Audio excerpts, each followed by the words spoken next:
I'm here to talk about debating and my experience on debating.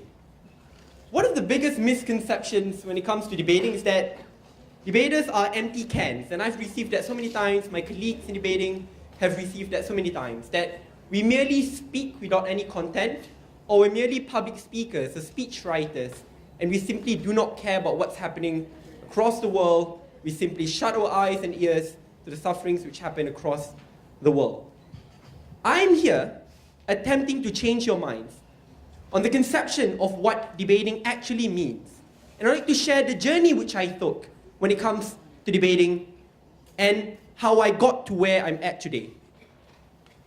Usually, my friends will always ask, what are the two biggest influences in my life? First is obviously my mom. I love my mom. She's not here, but if it's recorded, I love you, mama.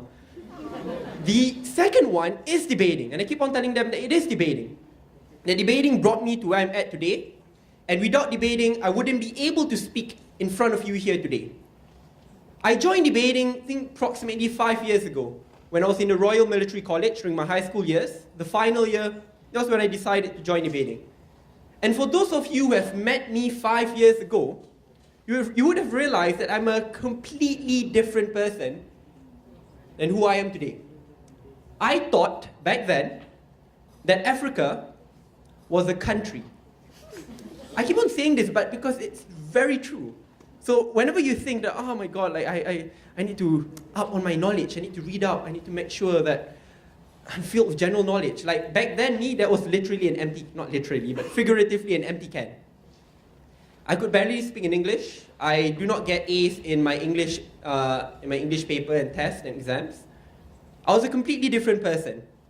And back then, whenever I listen, hear, meet someone, whatever the person says is something which I'll automatically believe. I was never a critical thinker. I always digest whatever people tell me, whatever I read from the news. That's something which automatically became my identity. But through debating, that's when I realized that I need to change. And that's the very reason why I did join debating. The reason why I joined, because I realized that I cannot stick in the very same framework and mindset which I was assuming back then. I realized that I had to transform my life in order for me to become a much better person for Malaysians and for my own personal development. And also when I decided to join debating, I distinctly remember my first debate experience where I went up against, and I was in an all-boys school. Like, can I see a show of hands? Who here have actually been in an all-boys school before? Yeah, I can see a few hands. And pretty sure you know, like, at that point in time when you exit the all-boys school, very rarely will you be able to see women, right? And when you get to exit, you obviously want to impress them. You want to show like, yes, like, remember me. That kind of stuff. I know you're laughing now. I'm pretty sure the boys was like, yes, exactly, that was me back then. But my first debate experience was when I went up against an all-girls school, SEF in Johor. And I was humiliated. I'm not joking, I was humiliated. I was wiped off the floor. Like my dignity was stripped off the floor with me as well. It was a humiliating experience. But that experience pushed me further to obviously embolden my confidence, for me to read up a lot more, because I know in the future, if I'm able to meet those very same 3 debaters, which I eventually did, that I will be able to prove to them that I could be impressionable and correct my past history. It was something as small as that which actually sparked my passion. Not only that, but also the indulgence of learning and reading. And something which debaters often get is that you always want to aim to become a walking Wikipedia. Obviously not the unreliable part of the Wikipedia section, the reliable one. But from there onward, I took on a very long journey. And that journey is not only about winning trophies. It's not a journey in which you'll see a lot of trophies, you'll get to travel around the world, a journey where you can enrich your own personal wealth by winning tournaments. No, that's not the journey. My journey through debating made me who I am today, because that's when I realized that debating equipped me to become a global citizen and a passionate Malaysian to ensure that Malaysian issues are issues which I will fight for. There were a couple of experiences which I'd like to share here. I think this was during my 3rd year in debating. I was debating in Germany. And people often say that through debating, you will not be able to change perceptions of people because it's just a bunch of debaters arguing in a room. And once you leave the room, you'll snap back into reality and you do not care about all the arguments which you used in that room. And that's the sad reality of debating. A reality which I'm hoping to change, a reality which I'm hoping a lot of my friends who are debaters will also push for the change to happen. Debating to me is not only an extracurricular activity. It is an identity. It is my identity. It allows me to speak up. It allows me to push for reforms. It allows me to become who I am today. When I enter that debate room and when I exit that debate room, it doesn't mean I'll take off my debate cloak and suddenly just move back to reality and do not care about whatever happens. No. Wherever I go, even when I sleep, when I think, when I talk to my parents, when I talk to my friends, that is me talking as a debater. Sounds very scary. It's like, oh my God, you must like to argue all the time. No, it's not. Debating is not only about arguing, it's also about you being strategic and diplomatic. And that's when I realized I need to change mindsets of people, I need to change perceptions of people. And in Germany, my teammate Arina Najwa, the lady, hijabi, from the International Islamic University of Malaysia, my very same university. In one of the rounds, we were privileged to meet up with the debaters from Harvard University and Oxford University. And I distinctly remember their facial expression before my teammates spoke. Their facial expression was like, pretty sure we can wipe this steam off very easily. And it's not only me, I know a lot of my friends from UT Mara, UITM Shah Alam also faced that before.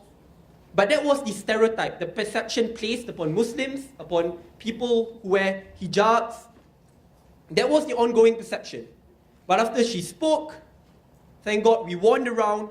And right after the round, the debaters approached us, and the first thing she said to my teammate was, I didn't know that you could speak very good English. And it's like offensive, but at the same time, obviously I took it in the most positive way possible, and she took it in the most positive way possible. But then from there onward, we became good friends, and until today, we are actually in contact with them. But then they told us that our interaction, this very small interaction, was able to change their minds. Similarly, this year, when I became the first chief adjudicator to be appointed for the Cambridge Universities, at the same time, both Malaysian teams, IIUM and UITM Shah Alam, won both the categories in one of the toughest debating competitions in the world. These actions change mindsets of people. From there onward, we imprint the Malaysian flag in the hearts and minds of those who watch us debate. It shows that Malaysians cannot just be taken lightly, that we cannot be bullied.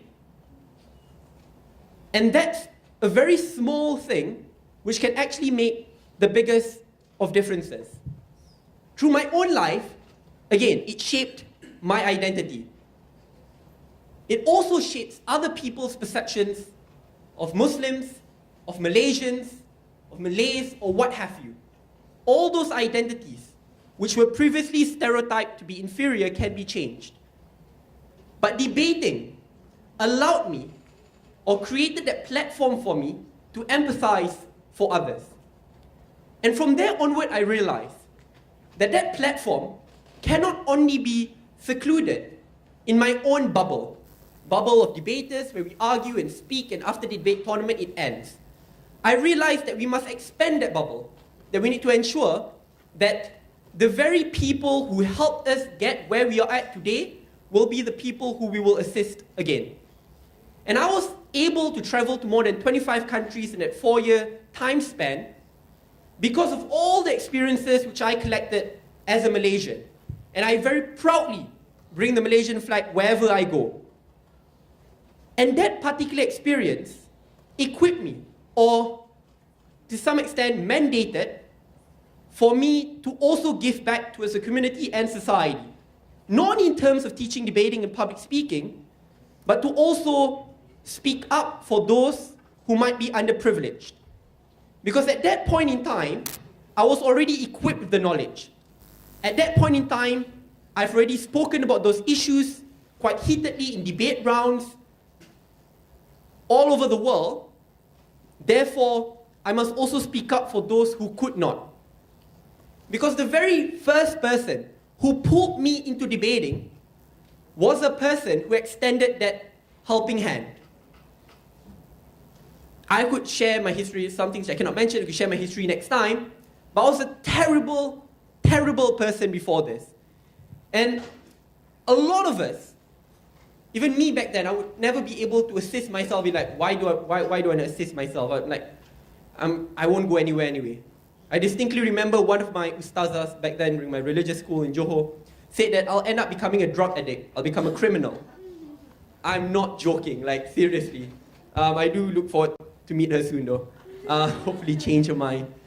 But there was this sense of hopelessness imbued into me. But my senior was the person who still gave me that lending hand, helping hand, and still decided to build that bridge to pull me out of that cycle of oppression or cycle of ignorance. It just shows that anyone, anywhere, any one of you in this room can become that agent of change. Anyone. It doesn't mean that you have to be a debater. It doesn't mean that you need to have a degree or a master or PhD, as long as you have that empathy. And it is that very empathy which was rooted in debating, which I got, which now allow me to do what I'm doing today. I actually do not have a timer. I literally didn't. 1 more minute. Amazing. This is like right timing. In a way, debating has allowed me to care for others. And I am here today because of that journey which I took.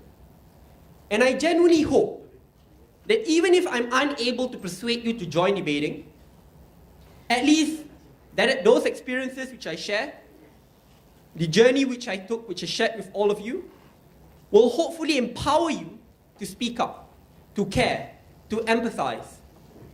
Despite all the struggles which we face, despite the barriers which we face, or the people who confront us, and oppression which pervades, as long as we are together in this battle, I'm very sure that we will come out triumphant.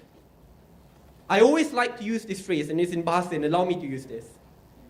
Di mana ada kemahuan, di situ pastinya ada jalan.